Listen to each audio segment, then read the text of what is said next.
Do you fish? No. You know, people who don't fish think that fishing is lazy or boring, but it is the complete opposite. There are 100 little decisions to be made, variables to be considered, and you're never quite sure what made the difference. Did I cast too high, too far to the left? Did I reel it in too slow or too fast? Is the lure too shiny or too dull? Do I stay here or should I go over there? And you know it's not luck, but you do not know by how much. This is why I am fishing, because I am never disappointed out here, because I don't expect anything, because anything is possible. I can be hopeful out here, even in failure. Because I know if I just go out there around that tree, it might be different. Something might be different. Something I do might make a difference. Hey guys, what's up? Welcome back to today's edition of Intuitive Angling, and really appreciate you guys swinging by the channel to watch the video. Always very grateful for that. And guys, today we're going to be talking about the lure that's in the thumbnail of this video, which is a forward-facing minnow. I'm going to talk about why I hate that lure. I hate everything it's done to the sport. We're going to get into that and have a little conversation on it in today's episode. Also, guys, just like to invite everybody out there, if you haven't done it, to please consider subscribing to Intuitive Angling here. Right now, we've only got less than half the people that watch the videos are subscribed to the channel. So subscribing is free and easy, and you can unsubscribe anytime if I say something that makes you mad. So a big thank you to everybody out there that's been hitting that subscribe button. Okay, guys, I want to talk a little bit about this forward-facing minnow deal, why I hate it so much.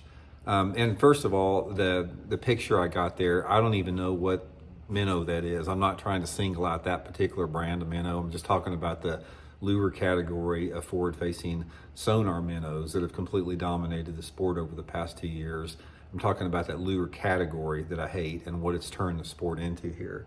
Now, if you guys have been paying much attention to it, to the tournaments out there, you will realize that probably over the past 2 years, and specifically over the past year, I mean, it's like it's evolved more and more every month to do this, that, you know, 95% of the tournaments plus, maybe 98% of the tournaments on about any level, whatever, it could be the Elite Series, Bass Pro Tour, AAA circuits, weekend circuits, club tournaments, whatever, 98% of them are getting won with these forward-facing sonar minnows like that. That is the only lure these people are using. Some guys are using a jerk bait a little bit, some guys are using a swim bait a little bit. But for the most part, it's a minnow, just like you see in the video there.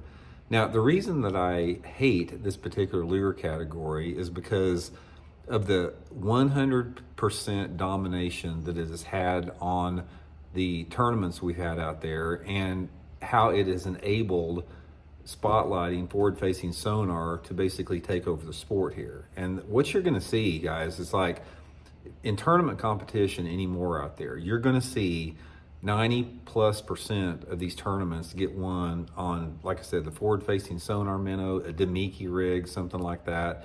That is what fishing has turned into. It's not going to be, it's the days of like all the stuff I have on the tackle on the wall here, you're never going to see another tournament one with that. As long as spotlighting remains legal in the tournaments out there, you're never going to see another tournament get won on it. You may see guys get checks occasionally on it, but if anybody wins a tournament through real bass fishing, it is going to be an exception to the rule. It's going to be a rarity. It's going to be like catching a 20-pound bass out there.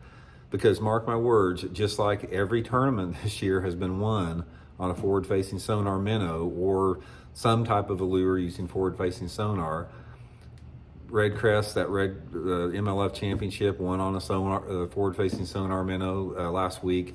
Bassmasters Classic is going to get one on a forward-facing sonar minnow next week. Every tournament after that's going to get one on it. And, it's just, if that doesn't bother people out there, that our sport has completely devolved into that's what it is out there, that I just can't understand why people can't wrap their mind around it. It'd be the same thing. It's like, it'd be very similar to, say, in golf out there, in professional golf. It's like if somebody developed some type of a range finder for a putter that could read the breaks and the angles and the grain of the grass on the greens out there, to where every putt, it doesn't matter if you had a 2-foot putt or a 100-foot putt, you would sink every single putt out there. And all the pro golfers would say out there, well, if it wasn't for my, my whatever putting device, I'd have never won this tournament. If it wasn't for my putting device, I wouldn't have won the Masters tournament. If it wasn't for my putting device, I wouldn't have won the British Open. That is no different than what you're seeing right now with forward-facing sonar and the forward-facing sonar minnows. Obviously, golf doesn't do that because they do have a backbone, and they don't let companies like the electronic companies, completely control the sport like they do in bass fishing. So they stand up to those companies.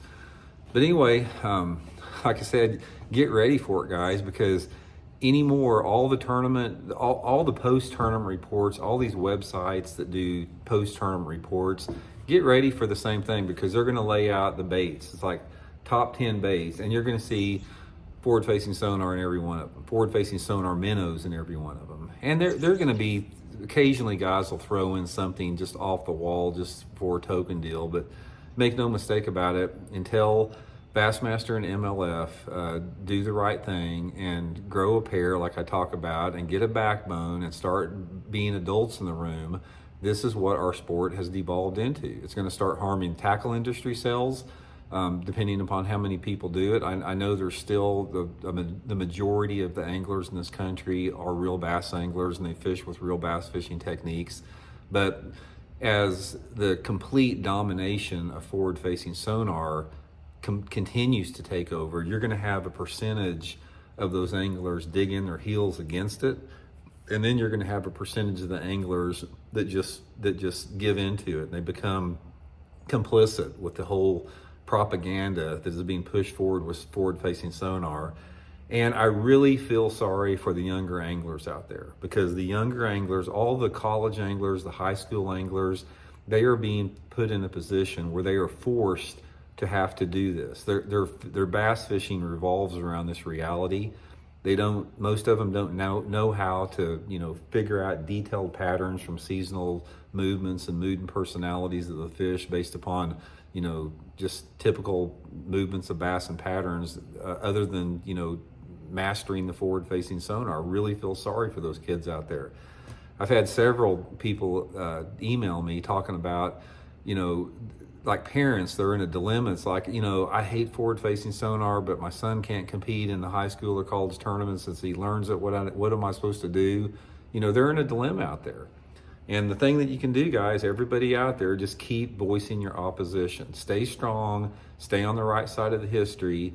Get on board with me and fight the good fight here, and let Bassmaster and MLF know your opposition to this. And eventually, as the public opposition continues to grow with it, and we start seeing the devastating effects from it, and we start seeing the complete takeover, and we start seeing how it's affecting the fishing industry, the whole 9 yards from 100 different angles out there, eventually at that point, maybe those organizations are going to cave a little bit to the pressure of the anglers and quit being so beholden to the electronic companies.